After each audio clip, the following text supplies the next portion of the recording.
Everybody.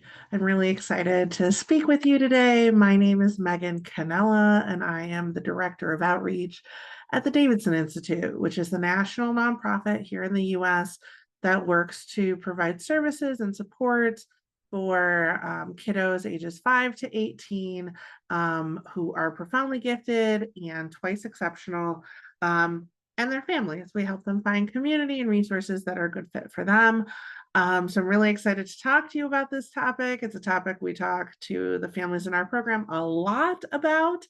So the title of my talk, as it says here on the first slide, is Don't Get Stuck in Crisis Mode, 2E Advocacy, Navigating Hard News and the Accessibility of Making Hard Decisions. And you'll see here on this first slide that you have my name and my email address.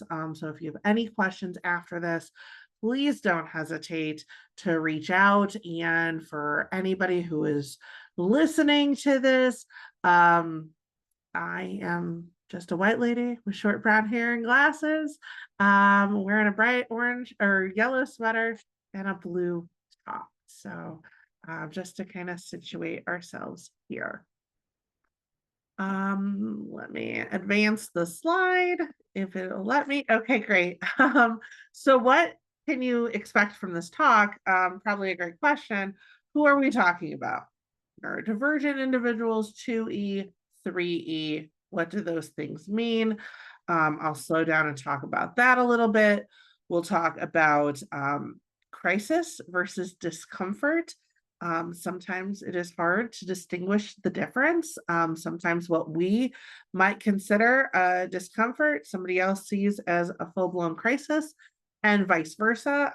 And that tension of the difference between the two can be jarring and hard for just interpersonal communication, but also in terms of advocacy, accessibility, things like that. And then I'll talk about what we call our PEN method, problem, emotion, need, next.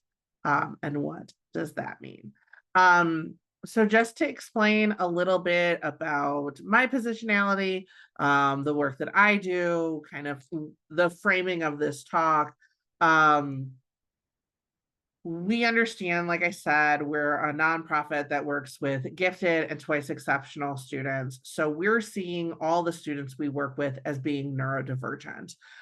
We see giftedness, as the neuroscience suggests, as a brain-based difference. So we see that as a neurodivergence. That is how we understand it. That is how we work with it based on what the neuroscience is saying. And then twice exceptionality would be gifted and another exceptionality. So another diagnosis. It could be anxiety, depression, ADHD, autism, dyslexia, an eating disorder, anything, another diagnosis. That is kind of the working definition that we use in our work and that I'm using in this presentation. On my previous slide, I had also mentioned 3E. So that would be 2E and another exceptionality. So that's when we start looking at race, sexuality, gender, socioeconomics, things like that. Start looking at is probably the wrong term there. But 3E is when that kind of gets encompassed in terms of like the terminology we're using. And it's important to keep all of these things in mind as you're doing any kind of advocacy or accessibility work, just because everybody is moving through the world with these aspects of their identity. If you're a gifted learner, if you're a gifted person, that is changing how you view the world. You don't turn that on and off just when you're in a class or you're at school. The same with ADHD, autism, dyslexia, gender, sex, race, socioeconomics, right? These are things that impact our entire worldview. So when we are talking about things like hard news and how do we discuss it, how do we work through it, how do we understand it, all these characteristics, all these parts of our identity are important to consider. This talk is going to focus mostly on 2E, but consider that most everything I say can be extrapolated out to some degree. And I'm going to have some resources on a later slide that kind of breaks that down further if you're interested.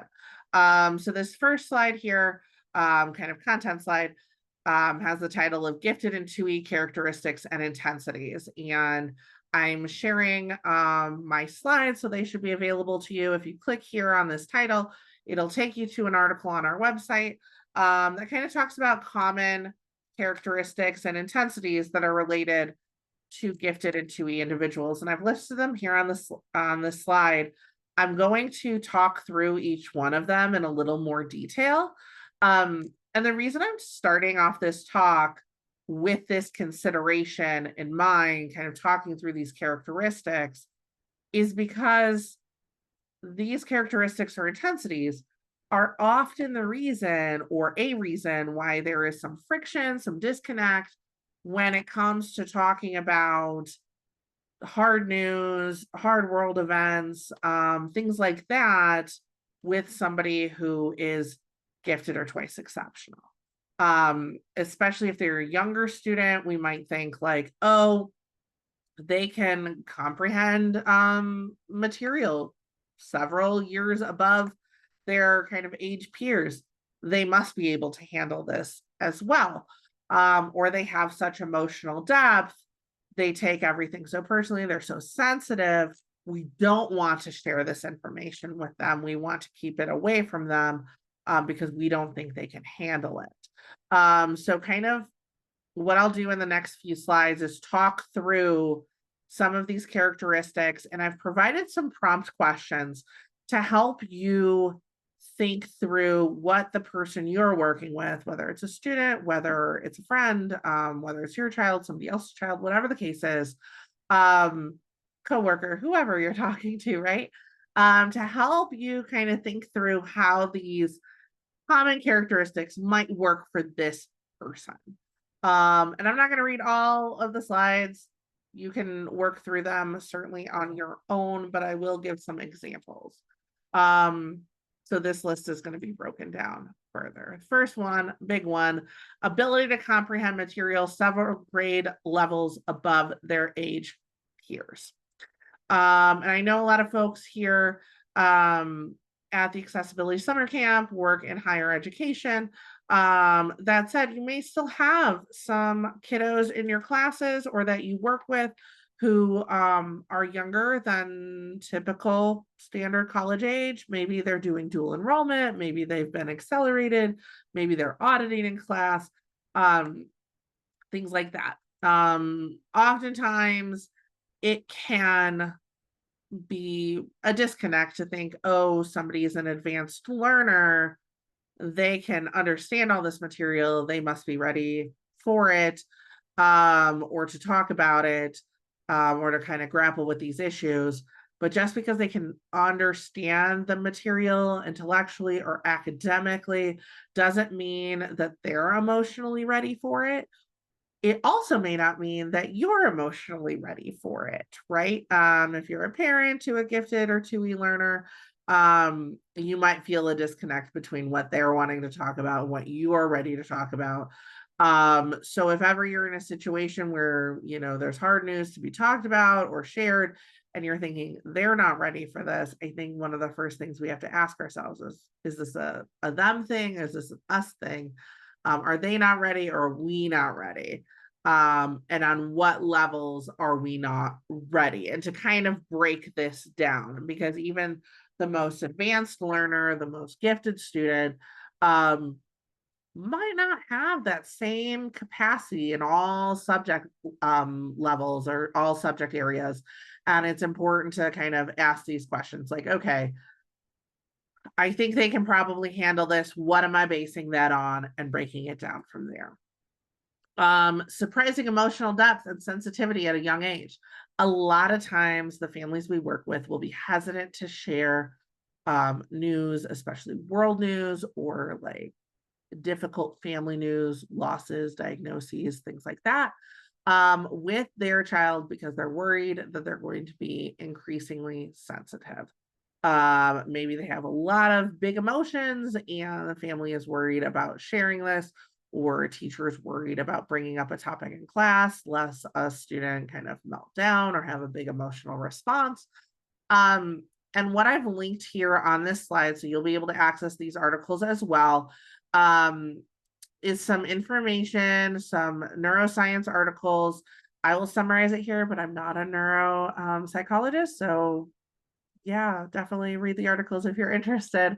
But neuroscience is showing us that the gifted brain processes more information through the emotional center of the brain. So not only are these brains processing a lot of information at a more rapid pace, it's also processing more information through the emotional center of the brain than a neurotypical brain might do.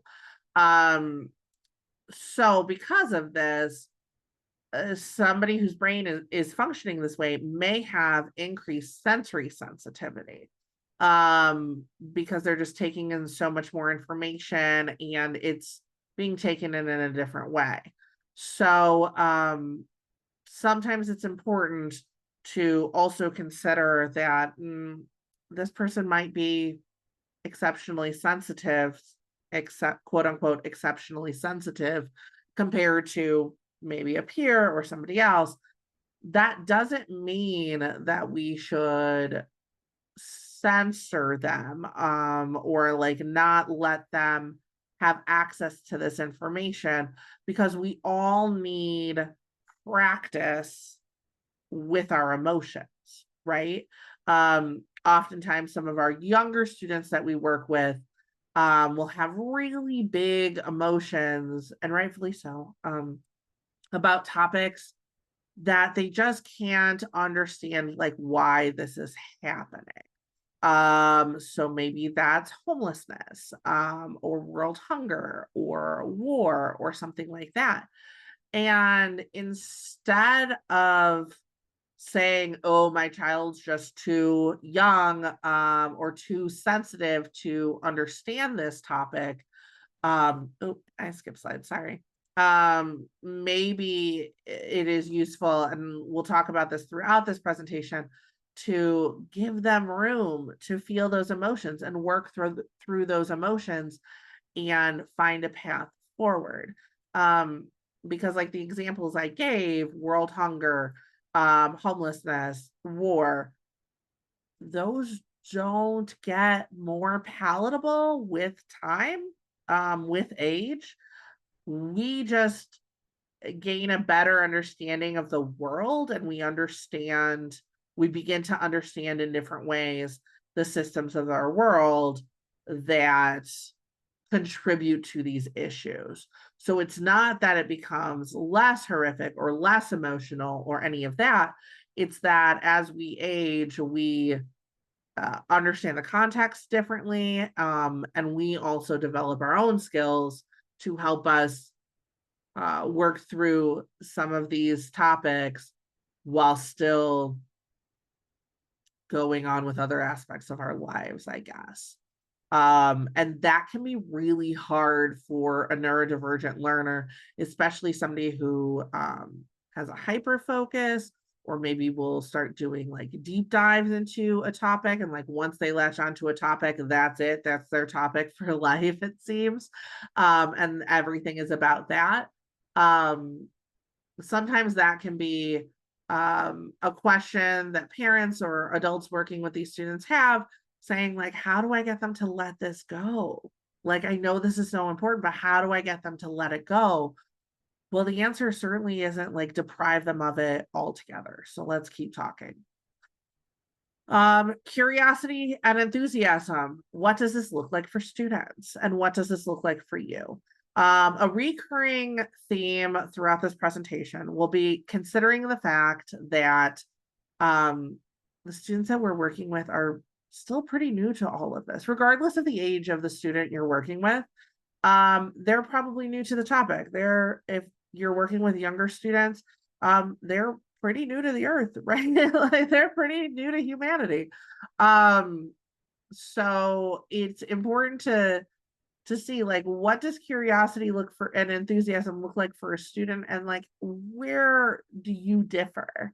And I think that's important about talking about these topics as well, because we're all coming into this from very different vantage points. And sometimes if a neurodivergent learner is an advanced learner, it's easy to almost feel like you're talking to an adult, and that's not always the case in all circumstances, and that's going to change their perspective on how they're interpreting the news that you're sharing and things like that.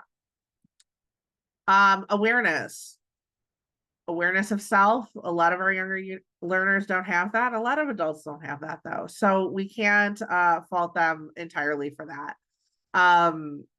Awareness of society, a global community. What happens when awareness has no off switch? A characteristic of many gifted and TUI individuals is a heightened sense of justice, of right and wrong, of morality, right? And that is not to say that somebody who's neurodivergent has like the best moral values or something like that, and that with neurodivergence comes just like an impeccable moral center. um People who are neurodivergent are just as moral or immoral as anybody else. um However, they may be more kind of attuned to what they feel is moral or just, and they may hold on to that tighter. It could become a hyper focus, things like that, where they just become very black and white in their thinking. So what do you do if you have a student or a child that you're working with who is saying, like, hey, I'm aware of these global issues, and what do you mean I still have to do algebra homework? Don't you know about all of these things that are going on in the world? Why are we not caring about that? How can we care about anything else when this person we passed earlier, coming from school, going to dinner, wherever you're walking, um, or wherever you're traveling, right? This person that we passed doesn't seem to be housed. This person doesn't maybe have the same meals and everything we do. How can we keep moving through our day when we know that this is happening? So that awareness is maybe going to pop up in different ways when you're working with TUI learners. And part of that, again, is that emotional practice, right? Like if you just learn about an issue that you hold very dearly, and you see this as an injustice, you're going to be very focused on that. And then weeks will go by, and maybe the issue is still going on, because maybe it's a global issue, a community issue. It's bigger than what you can fix on your own. And maybe you continue to work for this cause, you're volunteering, you're advocating as best you can. But over time, like, how you process, how you understand it is going to change. Not that you care any less, but how you show up is going to change. And that is in part because that's how the world and capitalism works. We do still have to keep going to work, even when things are unjust and not working and things like that, because we've all got bills to pay. But for a younger learner, a younger student, even, high school, college, who maybe doesn't have this focus, it's like, how can I do anything else? This awareness is weighing on me so deeply. What can I do? And that's what we'll get into in a little bit. And this is something that I won't get too deep into in this presentation, but always something to keep in mind. Appropriate, a lot of times, students who are feeling deeply about big news, hard news, challenging news, are having big emotions. Maybe that's an outburst. Maybe that is not just sitting at your desk and quietly pondering something. Maybe that is being upset. Maybe that is kicking a chair, or whatever the case is. And asking like what is appropriate and like are they reacting appropriately. And a big part of what's on this slide is that last point that says malicious intent versus genuine curiosity. And I think sometimes it's important to pause and say, like, hey, is this kid acting out? Is this person acting out? Or withdrawing, or whatever the reaction is that we wouldn't consider quote unquote typical or quote unquote appropriate. Um, what is their intent as far as we can tell? And maybe you have a conversation with the person. How are you feeling? Why?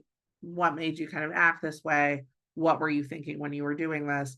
Not in a aggressive, kind of judgy, what were you thinking? But a like, hey, walk me through this. What was going on inside your brain when you were doing this?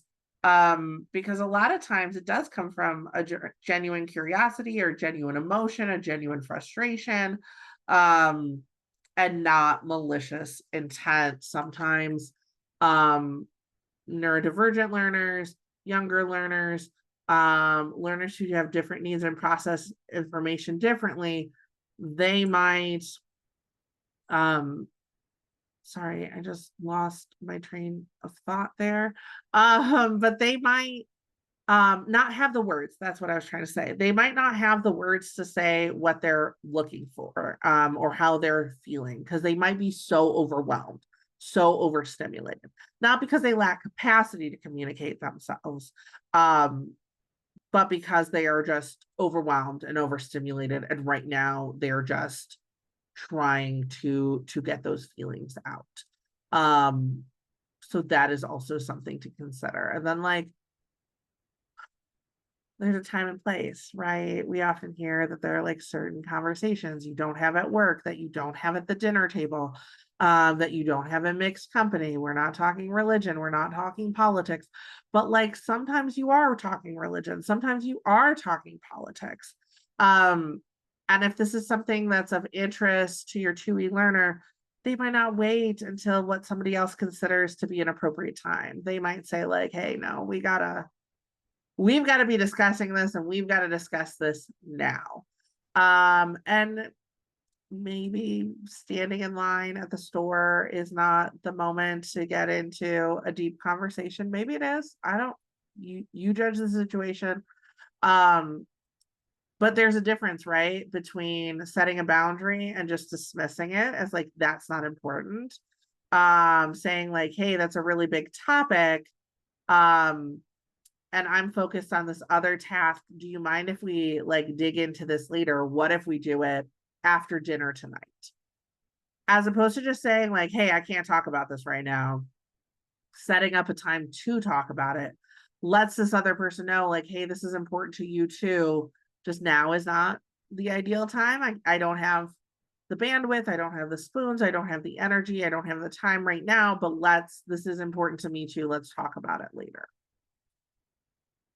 So like I was saying, behavior is communication. That's when I lost my train of thought because I knew I had a slide about it. Behavior is communication. And what this slide talks about is like, what if the grunts, grumbles, book slams, door slams, and blink stares were really trying to say something?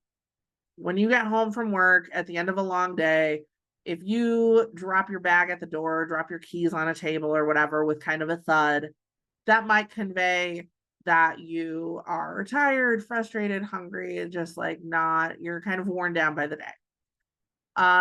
If you come in and you are humming and you are just kind of dancing in the kitchen as you get your snack, things like that, that might indicate that you're having a great day, like without you having to say that, right?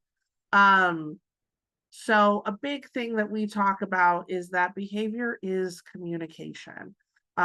Sometimes it is hard for 2E individuals, 2E learners to put their feelings into words. Sometimes this is for any number of reasons, honestly. Maybe they're overstimulated. Maybe they just can't convey as perfectly in words what they were thinking. And they're worried about being misunderstood, or worried about the appropriateness of what they're going to say, things like that. So they might be self-editing or self-censoring. And there's no way to read somebody else's mind and know exactly what's going on with them. But something that can help is reflecting on how you behave when you're dysregulated.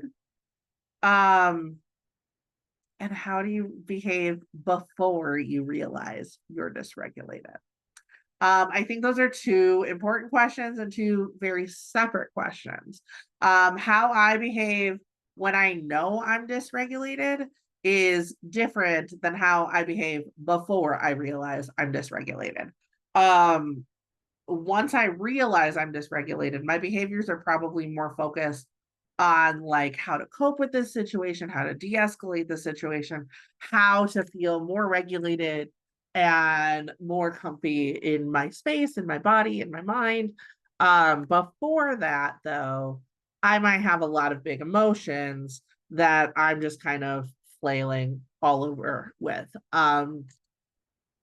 And so understanding how you behave in these moments can help, one, build empathy for others who are in those moments, but also can help you start to sense patterns, or have conversations with with the two e-learners that you're working with to try and see like, hey, that behavior seemed to come out of nowhere. What was going on? What was happening before this situation happened? And maybe that's not something that you feel comfortable talking with this other person about, but it's something you can notice on your own. Like, hey, they were in the classroom, everything seemed to be going okay. And suddenly, Jimmy is melting down. What happened to Jimmy? Well, what happened in the moments before Jimmy was melting down? What happened in the moments before those moments?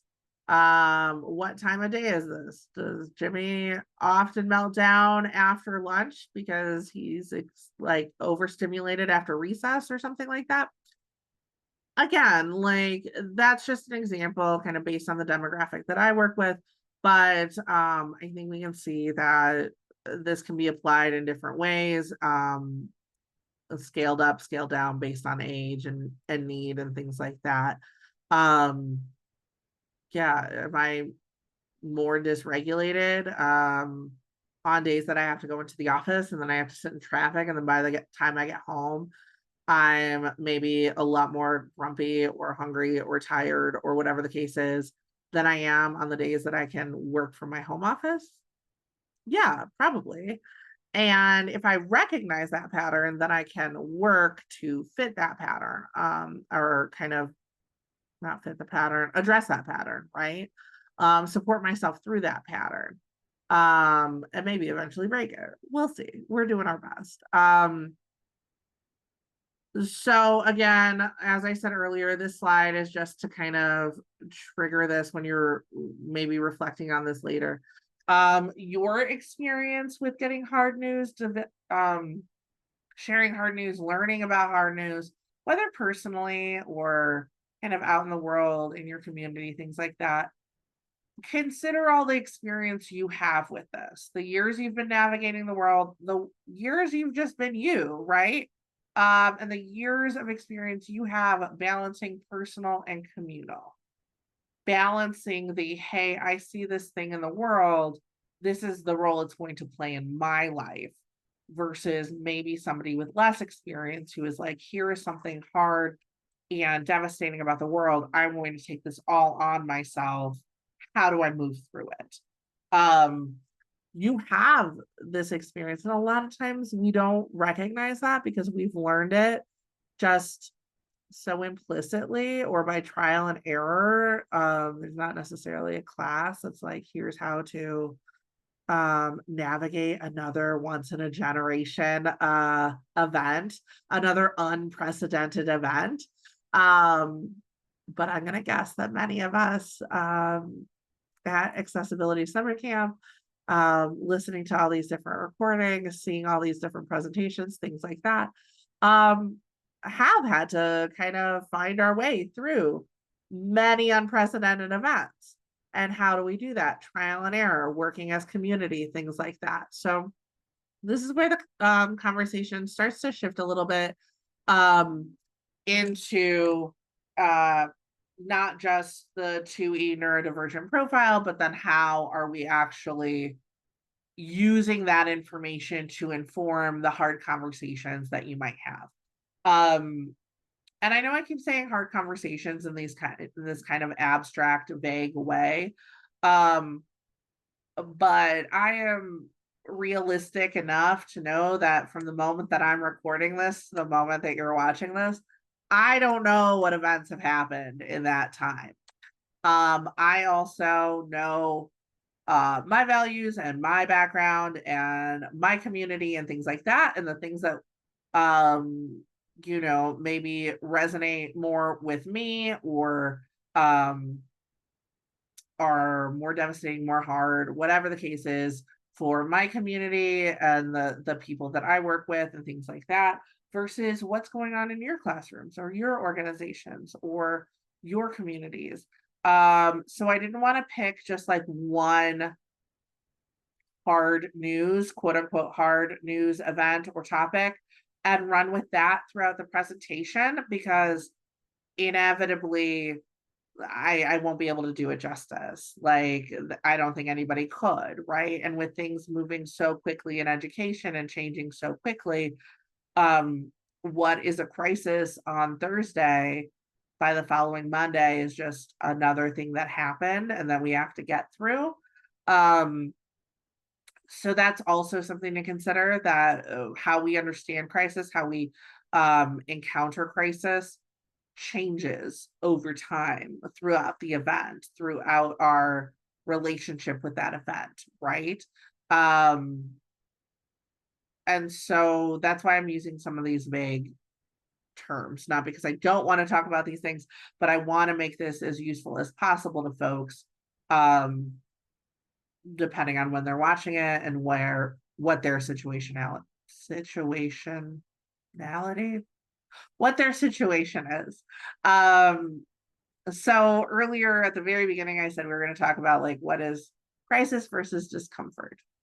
A lot of times, for especially the younger students that we work with at my organization, a student might think something is a crisis that an adult just doesn't see the panic in or the big emotion in. An example: one time I was talking to an educator.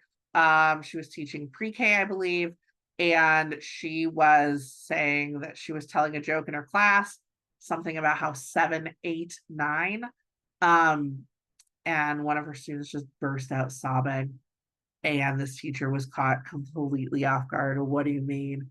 Meanwhile, this child is in full crisis mode because 7 killed 9. 7, 8, 9. 9 is dead. This is a catastrophe. Why is everybody so calm? Why are people laughing? Don't you see this as a crisis? And the teacher's like, what do I do with that? And I've had parents ask me like, hey, my kid is getting ready for middle school, and then their sibling knocked a brownie out of their hand, and suddenly this child is just sobbing, inconsolable.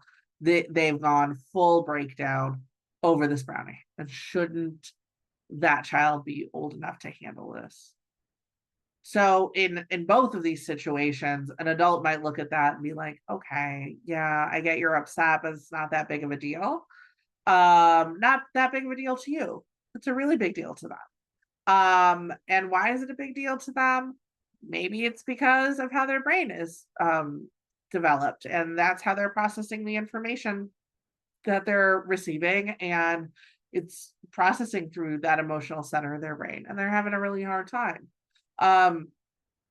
More likely, or additionally, very likely, a lot of times 2E students, gifted students, neurodivergent students can have like a very active imagination where they can see, their whole plan laid out in front of them. And so maybe that student was planning on eating that brownie and then going to do a cool activity, and maybe they were saving that brownie all day, and it was part of like a much bigger afternoon, right? That they had all planned, it was going to be great. And one piece fell apart. So, kind of like dominoes, everything else fell apart. And that's really hard for them to cope with. And maybe they don't have those skills. So, I want to be clear that, like, when we talk about sharing hard news and things like that, it doesn't mean that it just has to be kind of like a capital H hard news, a capital T trauma. Um, it could be a smaller event. Um, this kind of method and everything that we're talking through here today can apply on multiple levels.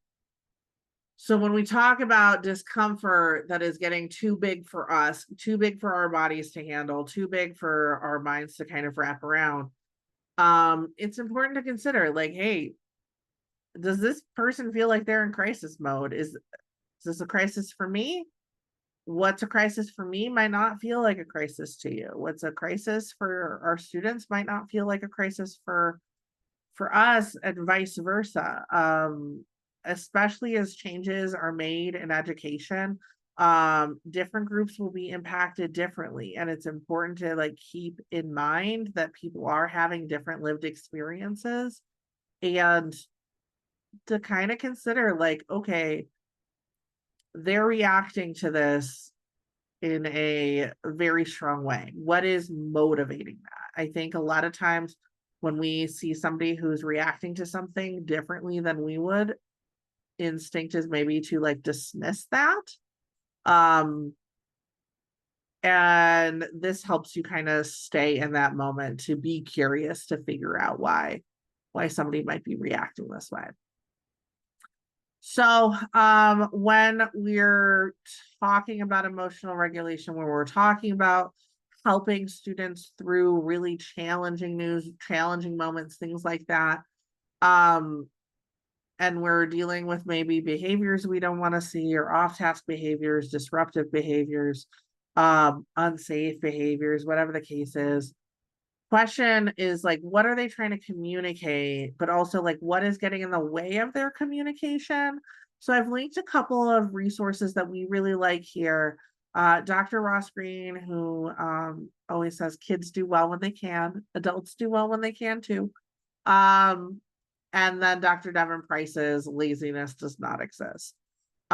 Sometimes when we're overwhelmed and dysregulated, um, we procrastinate, we dissociate, we are not doing the things that we feel like we are supposed to, quote unquote, supposed to be doing. Um, and so that can register to us or other people as laziness. And that's not necessarily the case. So considering, like, hey, what is stopping this person from communicating with me what they need, or how I can support them, or what's going on? And maybe it's just time, maybe there are other things we can do. So let's keep talking about that. And so, like, if laziness does not exist, if people are doing well when they can, what is getting in the way of, like, meaningful conversations, and being able to kind of work through these challenging moments? Well, a neurodivergent learner, a neurodivergent adult, a neurodivergent child could be having challenges with any number of things. This slide lists out transitions, expectations, executive functioning, and knowing where to start. But that's just, like, the tip of the iceberg, right? Many of us, I'm going to guess, have fallen victim to doom scrolling through social media at one point or another.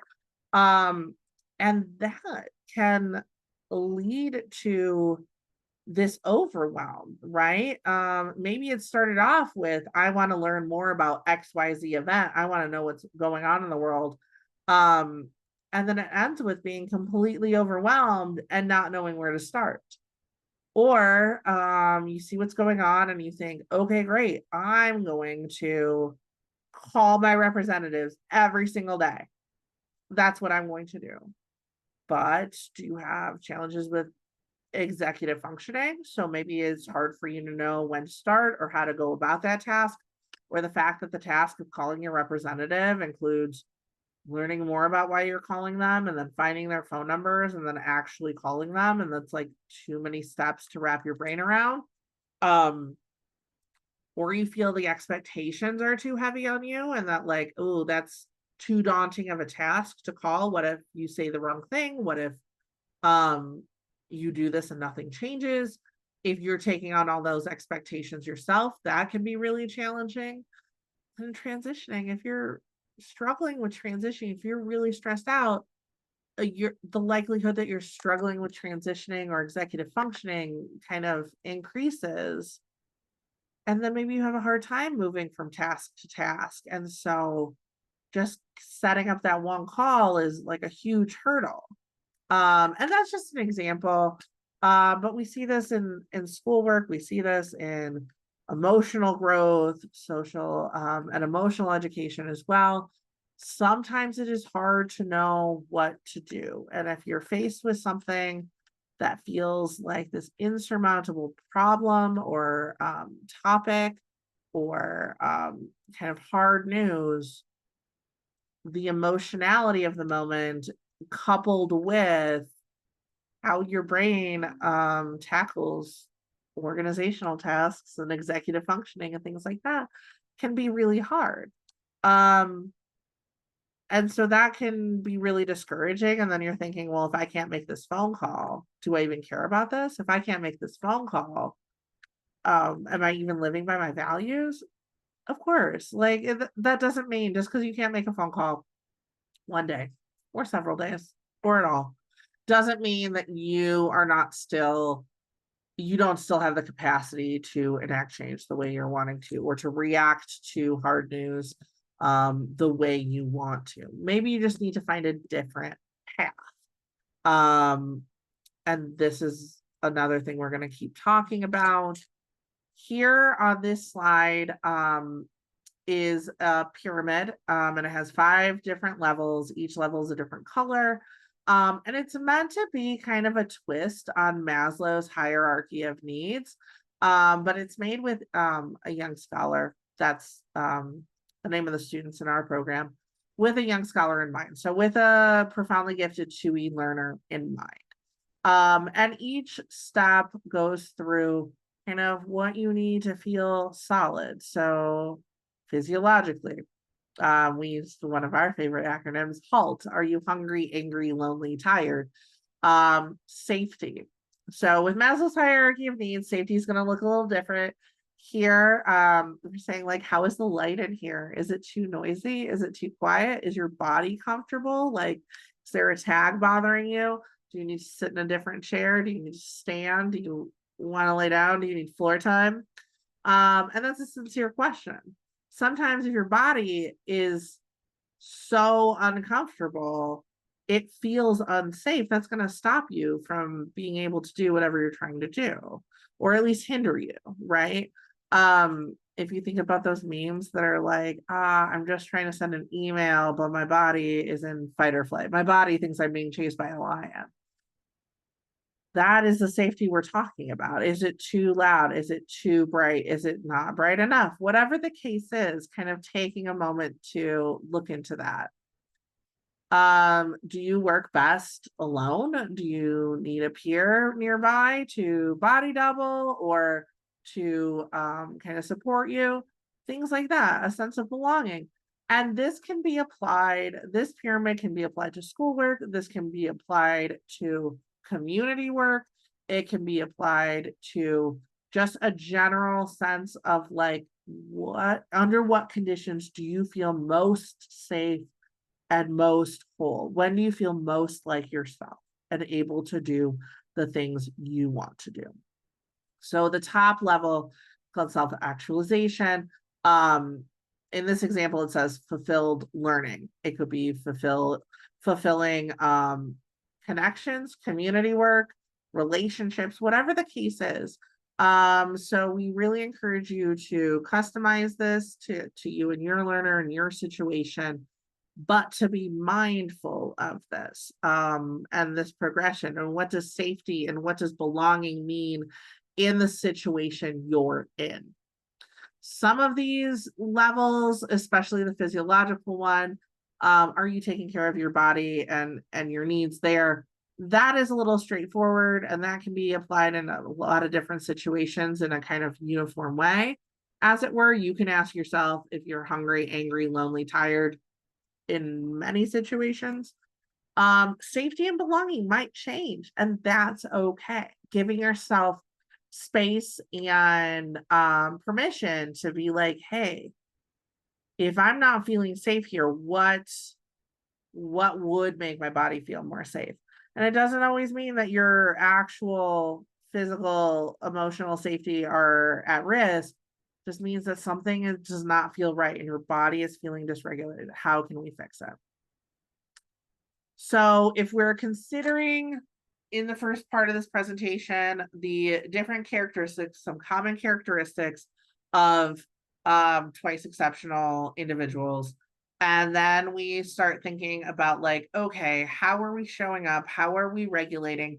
How are we keeping ourselves and others safe and as regulated as possible, given the circumstances?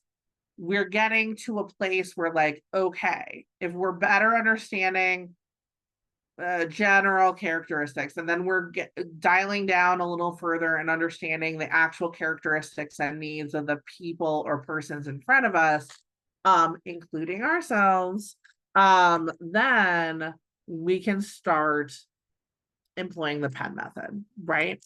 So what is the problem? What is the emotion? What is the need? And what's next?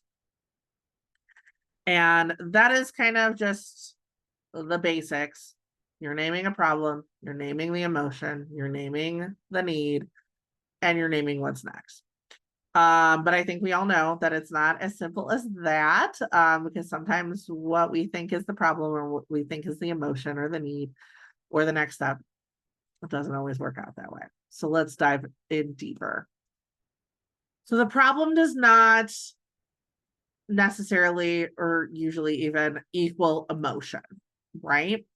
If you are talking to a 2E learner about, let's say, homelessness, let's use that as kind of the topic here.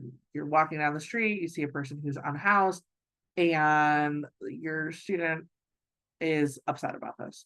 And how can they help? And why is this person unhoused? Why don't they have resources? We just drove past some seemingly abandoned houses before. So why can't somebody who's unhoused live in one of those houses? Why aren't there solutions to this problem? Why aren't we solving this problem? Maybe their instinct is like, well, that's a great question. You should dig into that more and see what's going on. And that can lead to a lot more questions. And so sometimes parents, teachers are like, hey, let's put a pin in this and we'll talk about it later, because they don't have the time or capacity for a deep dive. And sometimes when a student is looking into this, they don't get to a point where they're like, oh, well, this suddenly makes sense to me, or I've read enough about this social issue, this war, whatever the case is, that like, oh, okay, I feel better now. That's usually not the case. So the slide says here, all the info or none of it, which is better? Spoiler, they both aren't great. If you're just consuming information, that's not necessarily going to make you feel better.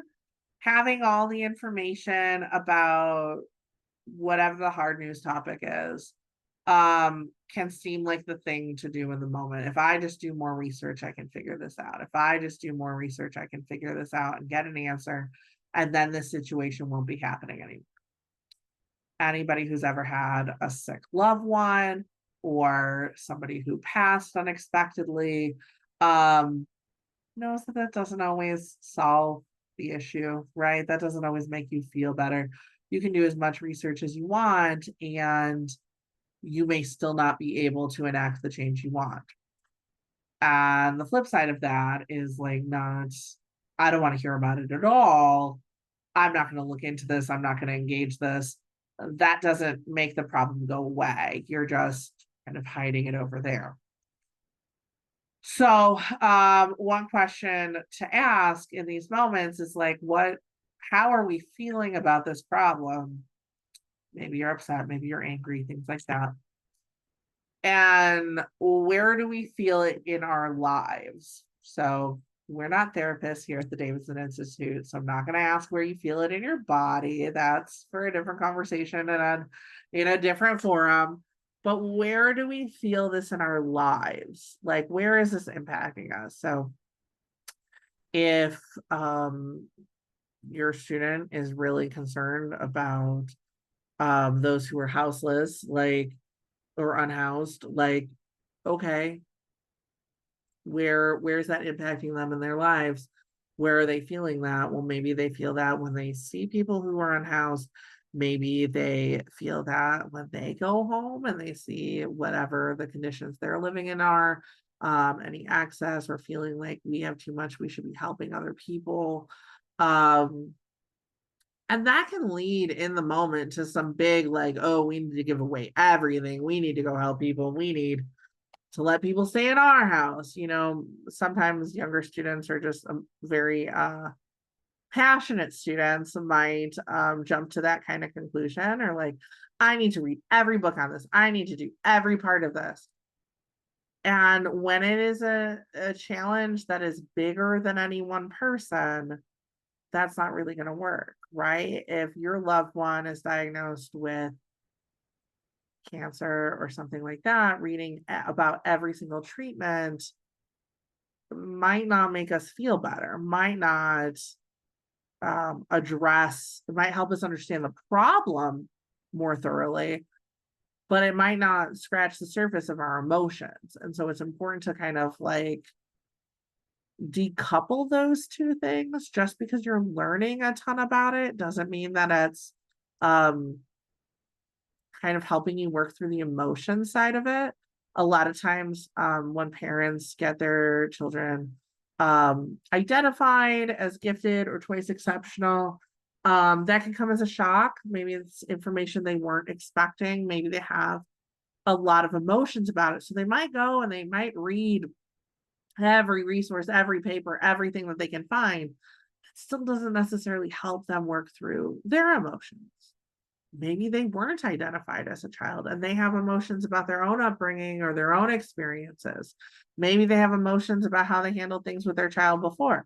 Maybe they have uncertainty or grief or fear about like what lays ahead. Those are all emotions that reading an article is not necessarily going to help you figure out. And so kind of breaking this down, what do we feel? Where do we feel it? What aspects of life are we kind of most concerned about here, can help us decouple that a little bit. And then need. Find it in our life, not just the abstract. So if the issue that if the problem that a student or ourselves are kind of upset about or concerned about or focused on is helping people who are unhoused, what do we need from that moment? What do we need as the person who's like, hey, I found out about this and I'm having a hard time dealing with it. I understand the problem. I've been reading a lot about it. I understand kind of my emotions here. I'm feeling empathy and I'm feeling uncertainty as to like why this is allowed to happen. I feel fear that like maybe my loved one might end up in an unhoused situation one day. Like, how can I help? How can I help people who are in this situation? Well, if you've done a ton of reading, you might be like, well, the root of this is all systemic. You need to get to the root of the problem. Getting to the root of homelessness in the US is going to be more than a one-person job, as we all know, right? So then what can you do in your life, right? You can take action in your own community. You can donate food. You can volunteer. You can figure out like what works in your life and your community as an answer to the problem that you're seeing, right? And it's important to set the expectation, especially if you're working with younger students, that like this might this isn't going to fix the systemic roots of this issue, but it will help make progress, right? So the questions I have on this slide are kind of help designed to help you think through this. How do we meet needs when dysregulated? How, if you're just consumed by watching the news and seeing these updates and getting overwhelmed, what can you do? Alone, not as much as you can do together. So maybe the answer to dysregulation in these circumstances is is finding community, finding ways to be engaged. Even if you're not a extrovert, you can still find community. There's community in all sorts of places. There's asynchronous community, there's online community. You can find a community that fits your level of comfort and your needs, um, and then see what you can create with them. And when we talk about creation and we talk about creating, I think a lot of people think, oh, art and building things and things like that. And if you're not skilled in that way, you think, oh, I can't create anything. But you can create engagement, you can create community bonds, you can create, um, help grow your community, things like that. It doesn't have to be like you go out, you build a whole house by yourself, right? It can be you're talking to individuals, you're sharing information about events, things like that. Um, and then we have to continue to explore, like, how do we get okay with our limitations? How do we know that our donation, our volunteerism, our individual acts probably won't single-handedly fix a whole situation? How do we get okay with that? And I think part of that, I have no great answer here, but I think part of that is knowing that we are in community and that this is an ongoing practice of being in community, seeing problems, feeling our emotions, identifying our emotions, working through those, and then finding a path forward, filling a need where we can, things like that. And for students, learners, individuals who have those heightened intensities, have those heightened emotions, things like that, it can be hard to be okay with limitations. That doesn't mean we shouldn't have those conversations with our students and our children, right? Um, we just need to build that in, be more intentional, talk about it in a way that makes sense to them. Let them be part of the process and talking about what limitations are, not just like, oh, well, I can't fix this, so I'm not going to do it. Or like, why are you getting so upset? There's no way you would possibly be able to fix this. Um, it's okay to be upset about limitations that we face. It's okay to be upset about hurdles. And when we grow in community with others, and kind of interrogate how we're feeling. What is dysregulating us? How can we show up for ourselves and others in different ways? That gives us more tools um to find somebody else who maybe can help us with whatever the limitation is, or can at least help us move forward with our actions.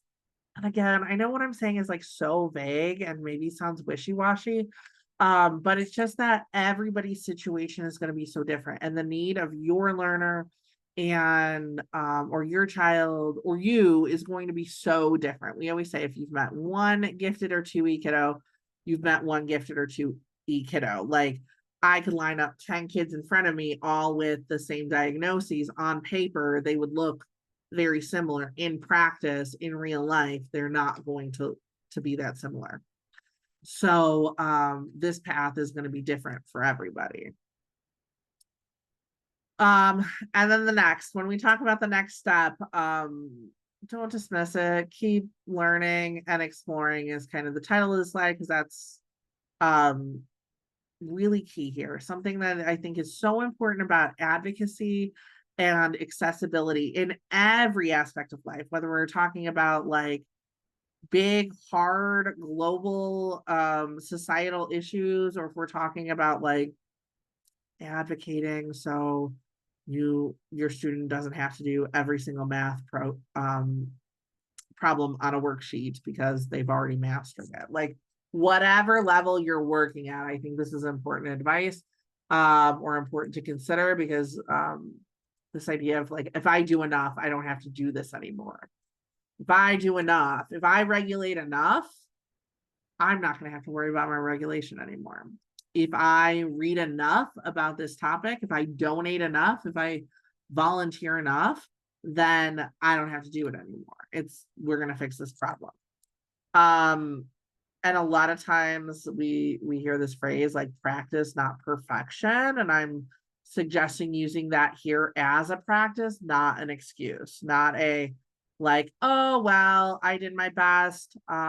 Nobody's perfect. Okay, bye. And we just keep going. But like, I'm going to keep showing up because I know that the practice is what's important. I'm going to keep showing up because I know that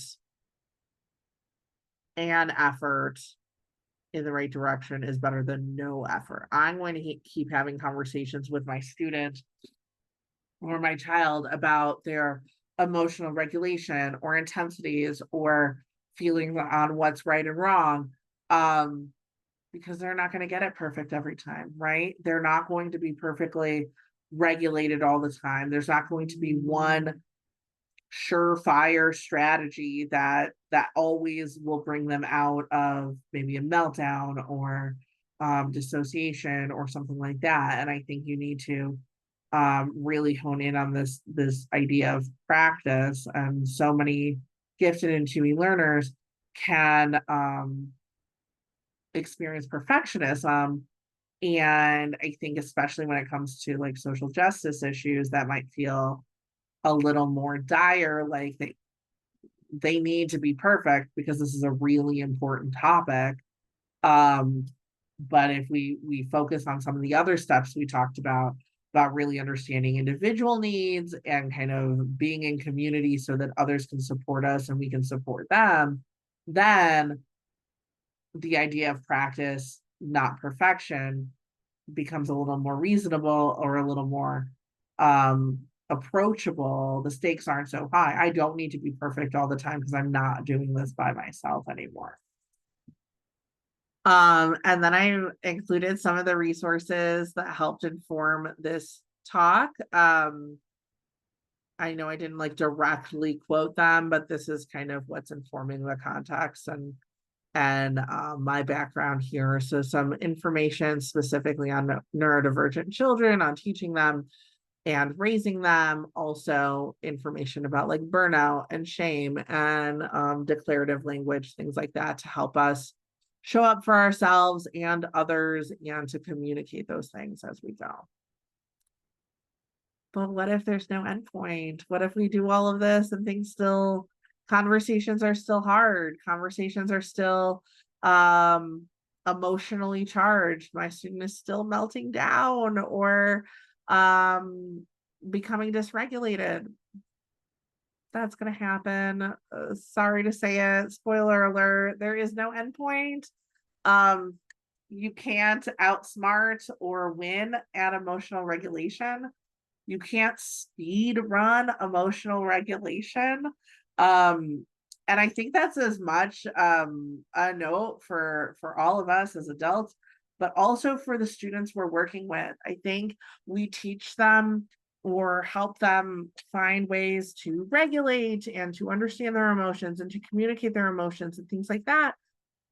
And sometimes when we're learning things, the expectation is like, oh, if I do this enough, then I've learned it and I'm good. And letting them know that their emotions don't work that way and that this is an ongoing process and they will continue to have big emotions and how we address that will change, but they're not alone. And I think that is important here as well, because like the world will keep having hard news. Personally, globally, communally, there will continue to be hard news and it will be devastating and it'll be hard to understand and a lot of big emotions, right? And practice, not perfection, right? We're not trying to get to a point where nothing rattles us emotionally. We're never dysregulated. That would be a rough way to go through life, right? But you're getting to a point where, okay, I am having these big feelings. I am feeling overwhelmed. I'm feeling uncertain. I'm feeling scared. Let's figure out what that's about. Let's go back to that pen method and say, like, hey, what is the problem here? Okay, the problem is X, and I am feeling this way about it. Why am I feeling that way about it? Okay, what do I need to feel like I am making progress here, to feel like I'm making change here, to feel like I am okay or more regulated? Maybe that is something, maybe you do need to do more research so you better understand the situation. Maybe you feel like you understand the situation and you want to do something more tangible, more physical to help whatever the cause is. And then planning those next steps and making them manageable for you, for what will work for you, your student, your child, right? A lot of times with gifted and neurodivergent students, there's this feeling that, like, if they're passionate about a cause, are they working to solve this cause? Are they working to cure cancer? Are they working to build homes for those who are unhoused? Like, all of these things, are they doing this single-handedly? Because if they're gifted or 2E, they should be. And that's not the case. Like, what can you do while still taking care of yourself? If you look back at that kind of twist on Maslow's hierarchy, what can you do? And that's what informs like the next step, right? The next step is not the end step. It's not the penne method, it's just the pen method. That's a pasta joke for all of you, and I hope you appreciate it. The pasta joke I'm just making here in my pre-recording, right? And so when we're talking about like next versus end, like, talk about those expectations. If you're curious about a cause, if you're having a hard time understanding something, if you're grieving, if you're going through something really hard, or you're just being bombarded with the news and you're so overwhelmed, the what would be nice and what do we want is sometimes easier to figure out and to name than what do we actually need. What do we need in order to move forward? What do we need in order to find some emotional regulation or clarity or something like that? So like, be clear. And when you're talking to your students, you're talking to your children or your coworkers, your friends, your community, whoever you're speaking with, the expectation doesn't need to be like, hey, we are doing this, we're doing it forever, we're going to do this until we have solved the problem. No, that doesn't always have to be. It doesn't have to be all or nothing, like I said earlier. There can be a middle ground. There can be that doing our best. And when you're looking at the neurodivergent brain, doing your best might look different than neurotypical brains. And it may look different day to day, month to month, week to week, whatever the case is, because there are a lot of variables when you're talking about emotional regulation. One that my coworkers know I love to talk a lot about is that for those with female reproductive systems, right? Sometimes their ADHD or neurodivergence will be impacted based on like their spot in their menstrual cycle, or if a person is going through perimenopause or menopause, their neurodivergence support needs might change based on hormone fluctuation and things like that. So what do we need is not stagnant, just like everything else I've been talking about. None of this is stagnant in the ways that we often like to think about when we're thinking about problem solving. And that is one of the main reasons why a lot of adults, a lot of teachers, parents, etc., don't want to have conversations with our, not that we don't want to have conversations with them, but like are hesitant to have conversations with our learners about some of these bigger topics because we don't have a solution. it's just as unknown and scary and overwhelming to us as it is for them. Um, and I think breaking it down that way and saying, like, hey, what do we need from this situation? What's the problem? What's the emotion? What's the need? And what do we do next? Can help model for our learners and our children, like, hey, you're not alone in this. We're adults and we haven't figured this out either. That's okay. We're all working together to get where we're going. Um, and as always, like, stop telling each other to calm down. It's never worked in the history of ever. So it's important to consider, like, what are we bringing to a situation, these conversations, and what are our students or children bringing to these conversations as well? Because even if they're not articulating it, they also have stress and expectations of self, and dysregulation and maybe executive functioning challenges, right? All the same things we're feeling. They're feeling in their own way. It's not going to look the same person as a person, but a lot of the same things are coming up. It's unrealistic to say, like, oh, well, I'm emotionally dysregulated and I'm having a hard time with this news and I'm stressed, but like I'm sure everybody else is perfectly fine. Like that's not usually how it goes. So keeping that in mind, that we're all bringing something in, and what is that something, even if we're not communicating it with our words, if it's a behavior kind of communication, what are we bringing in, what are we working with here? And then I'll just close by saying, like, the idea is just to keep playing the long game. Don't sell your students short, don't sell your kids short, don't sell yourself short. Talking about these topics is hard. You don't have to stay in crisis mode the whole time.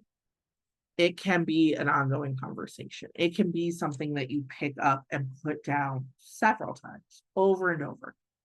Things don't need to be wrapped up neatly.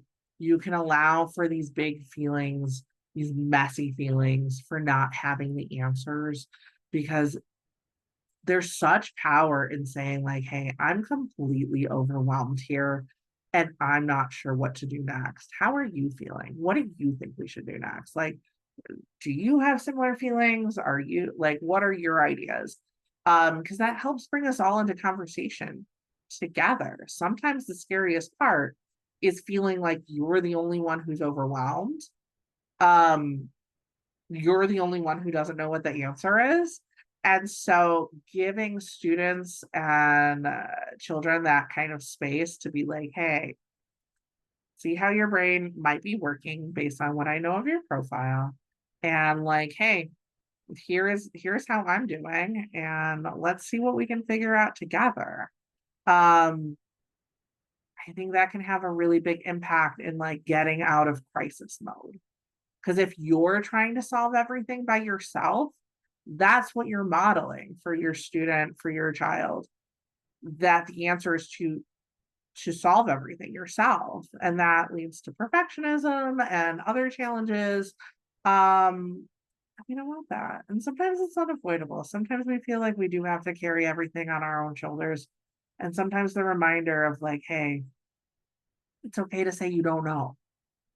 You probably know more than you think you do. And it's okay to say, I don't know, and to have a conversation, or to leave space for the, like, oh, I don't know. Let's do more research. Let's do more digging. Let's talk to more people. Let's try more things and we'll come back to this.